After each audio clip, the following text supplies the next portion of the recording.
Bonjour mes étoiles, bonjour à tous et bonjour à toutes. J'espère que tout le monde va bien, que tout le monde se porte bien.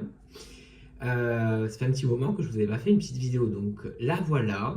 Et aujourd'hui, je vous ai préparé une FAQ, donc foire aux questions, où j'ai sélectionné des questions que vous m'avez posées sur Instagram et aussi sur mon groupe Facebook.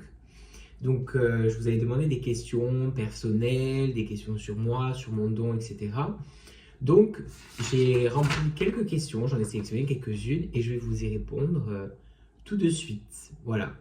Donc, allez vous prendre un petit thé, un café, mettez-vous à l'aise et on est parti pour cette vidéo.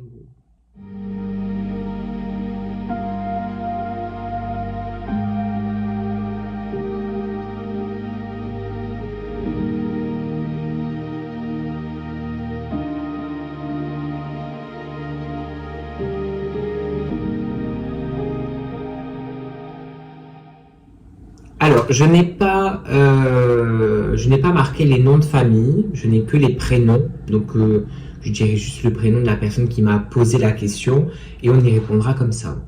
J'essaierai d'être le plus transparent avec vous sur tout ce que je vous réponds et le plus clair possible. Voilà, et puis j'espère que vous allez aimer ce genre de contenu, voilà, qui est un peu nouveau sur ma chaîne et puis on va voir ce que ça donne. Donc la première question qu'on a, c'est une question de Eva qui me dit « Bonjour Lorenzo, un autre membre de votre famille a le même don que vous ?» Alors oui, donc il y a des questions où j'ai peut-être déjà répondu dans d'autres vidéos sur ma chaîne, où vous verrez. Mais oui, il y a bien d'autres personnes qui ont des dons chez moi. Ma sœur a le don, elle est passeuse d'âme, même si aujourd'hui elle ne s'en sert pas, mais elle a le don de passeur d'âme. Ma mère a aussi le don de médium, mais elle ne s'en sert pas du tout, voilà. Et on suppose que ma grand-mère aurait des dons, avait eu des dons du moins, et que elle gardait ça pour elle, et que en fait elle n'en a jamais vraiment parlé, parce que déjà qu'à cette époque-là c'était quelque chose qu'on parlait pas forcément comme ça. Mais en tout cas, moi je suppose bien que ma grand-mère avait bien des dons. Voilà. Donc, pour répondre, oui, il y a des dons il y a d'autres personnes dans ma famille qui ont ce don. Une question de Elisabeth, donc deuxième question. Bonsoir Lorenzo, est-ce qu'on t'a déjà demandé de retrouver des personnes disparues? Alors, oui, ça m'est déjà arrivé 3 ou 4 fois, il me semble. Alors, la première fois, on m'a demandé de retrouver quelqu'un qui avait disparu. Sur l'histoire, il y avait plusieurs médiums, je crois qu'on était peut-être une dizaine de médiums. Il y avait eu un groupe de Facebook qui avait été créé et on m'avait mis dedans et en fait chaque médium donnait son ressenti sur ce qu'il voyait, sur ce qu'il ressentait. Voilà, donc oui, j'ai déjà participé à des recherches de personnes disparues. C'est quelque chose qui me plaît, mais j'ai pas eu encore le temps réellement d'approfondir vraiment cette discipline-là. On va dire ça comme ça. Mais oui, j'ai déjà fait. Alors, troisième question. Carole, parles-tu avec les animaux et les ressens-tu plus fort que les humains? Alors, non, je ne parle pas avec les animaux. Voilà, du moins, j'ai pas vraiment de contact avec eux. Après, oui, je ressens énormément de choses venant des animaux, que ce soit par leurs sentiments, ce qu'ils peuvent éprouver, que ce soit même leur peur aussi ou leur envie. Ça, c'est des choses que je peux ressentir. Maintenant, communiquer avec des animaux vivants, non. Communiquer avec des animaux morts, enfin décédés, je communique pas avec eux, je les ressens. Ça, oui, je les ressens, mais je ne parle pas vraiment avec eux. Du moins, il n'y a pas de dialogue. Voilà. Et est-ce que je les ressens plus fort que les humains? Non, pas forcément. C'est pas forcément plus fort que les humains, mais on les ressent, quoi. Voilà, il n'y a pas de plus fort ou de moins fort. Hein. Quatrième question. Véronique. Bonsoir Lorenzo. Je suis curieuse de savoir si tu as des visions pour ta maman et pour toi-même. Eh bien, pour le côté de vision, oui, je peux avoir des visions pour ma maman. Alors même si aujourd'hui, j'en avais déjà parlé dans des vidéos, il y a des choses des fois je vois des choses sur ma mère ou sur ma famille, c'est des choses que j'aime pas forcément, parce que des fois il y a des choses qui peuvent être plus ou moins graves. Et il est vrai que j'ai déjà dit à mes guides de m'envoyer le moins possible de choses surtout sur ma maman ou on va dire vraiment sur ma famille. Mais oui, ça peut arriver d'avoir des visions sur ma mère et sur moi, oui, je peux en avoir, même si elles sont pas aussi claires que quand je vais avoir une vision pour quelqu'un. Mais oui, je peux avoir des visions pour moi ou pour ma maman. Oui. Voilà. Et c'est souvent des visions qui font peur, hein. Donc c'est pas toujours des belles visions, hein. Voilà. Alors, on continue. 5e question. Rémi, est-ce que cela vous arrive de discuter et de rire avec vos guides hors sujet voyance? Bien sûr. Bien sûr, ça m'arrive. Pourquoi? Parce que déjà, j'essaie d'avoir un contact très souvent avec mes guides. J'essaie de rester le plus souvent avec eux en contact, c'est-à-dire tous les jours. Et bien sûr, ça m'arrive parfois de discuter réellement comme si je discutais avec quelqu'un. Voilà. Et de rire aussi, parce que les guides aussi ont aussi de l'humour, hein. Et puis des fois, ils vous font des tests, ils vous font vivre certaines expériences. Ou quand tu vas en reparler avec eux, oui, des fois, je vais en rire. Oui. Ou des fois, ils vont me faire rire tout simplement avec des choses qui vont me montrer, qui vont me faire ressentir. Donc, oui, ça m'arrive. Bien sûr, ça m'arrive.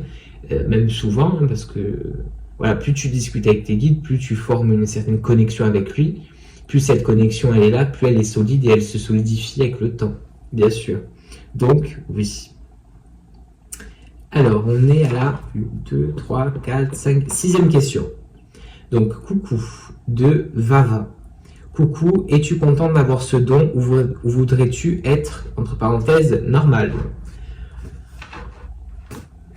Non, je dirais, enfin, c'est pas que j'ai envie d'être normal entre guillemets, mais c'est vrai qu'avoir le don de médium, c'est pas quelque chose qui est facile à vivre tous les jours, c'est vrai, certes, mais de là à vouloir vraiment ne plus avoir mon don, à être complètement à nu, on va dire, dans tout ça, non, je serais pas content de perdre tout ça. Et donc, est-ce que je suis content d'avoir ce don?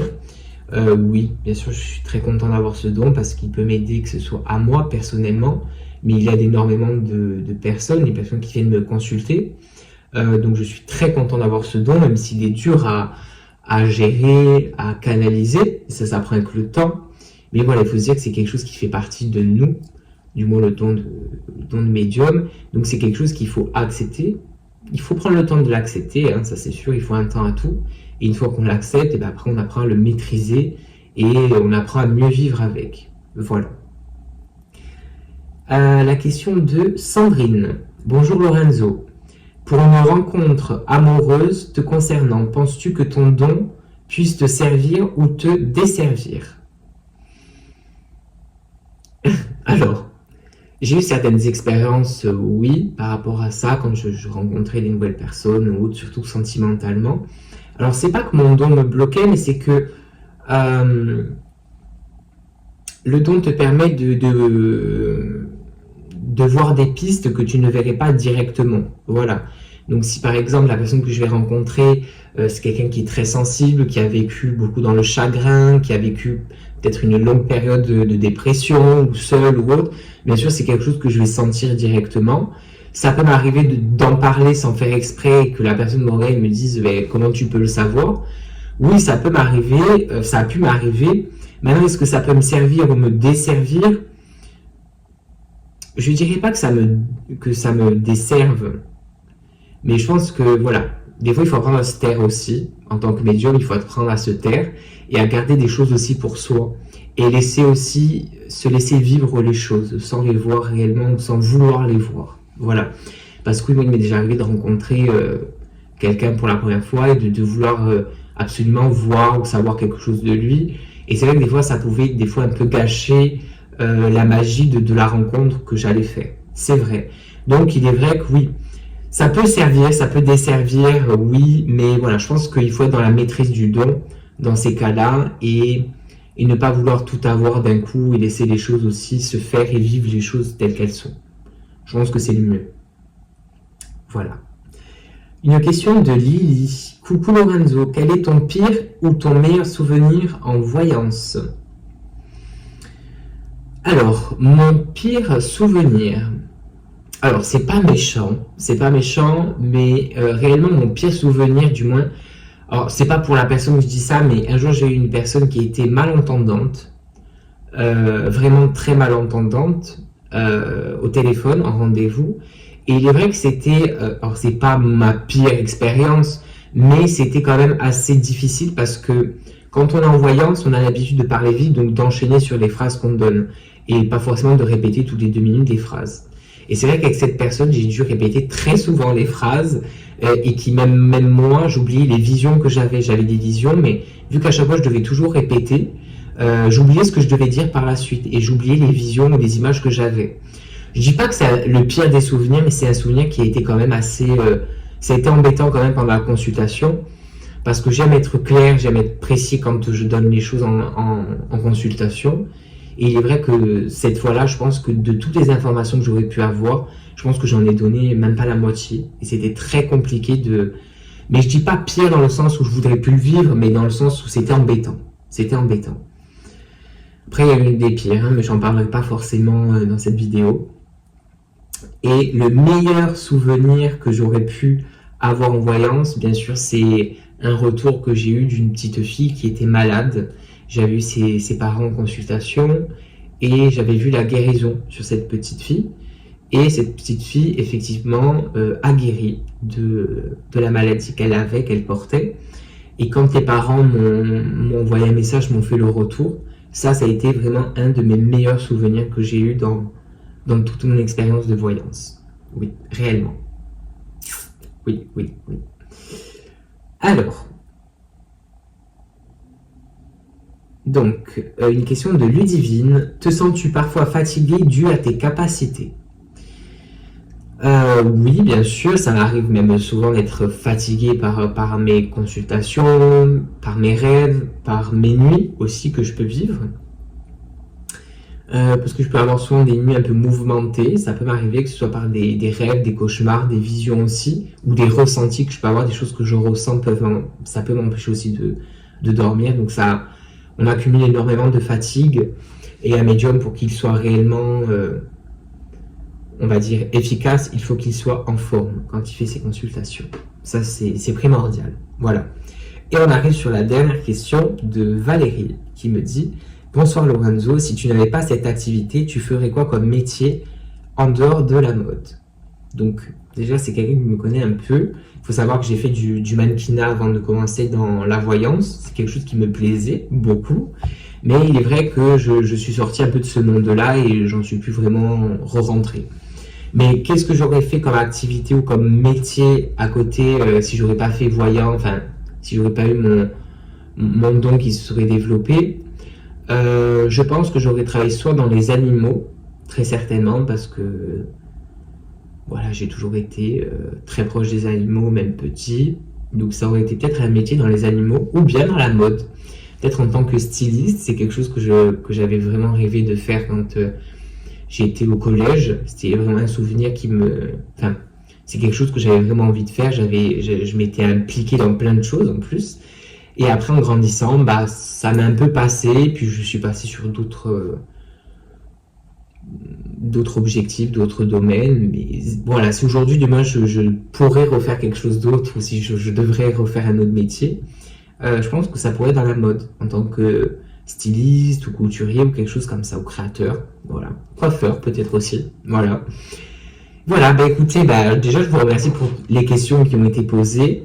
Je ferai une deuxième FAQ, je pense, donc une FAQ partie 2, je pense, et où là, je répondrai à d'autres questions.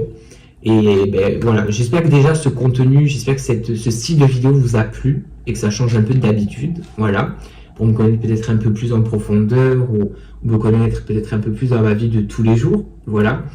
Dites-moi en commentaire ce que vous en pensez, si vous avez aimé, voilà, et si vous avez des questions aussi pour une FAQ, une prochaine FAQ, allez-y, je vous en prie, posez-moi toutes les questions que vous avez envie de me poser, je remplirai encore une fois une nouvelle feuille, et je referai une vidéo où je répondrai à toutes ces questions. Je voulais particulièrement vous remercier aussi de la fidélité que vous me faites sur YouTube. On est à 8000 et quelques abonnés, encore plus que sur mon groupe Facebook, c'est juste énorme. Vous pouvez pas imaginer pour moi, à ma petite taille, comme c'est énorme ce que j'ai et ce que vous m'offrez. Donc je vous remercie réellement. J'espère que mes vidéos vous plaisent. N'hésitez pas à regarder même les anciennes vidéos si ça peut vous intéresser. Et si vous avez aussi des idées de titres de vidéos, voilà, n'hésitez pas, envoyez-moi tout ça. J'espère que ça vous a plu. Je vous embrasse fort mes étoiles. Je vous dis à très bientôt. Prenez soin de vous et amour et lumière.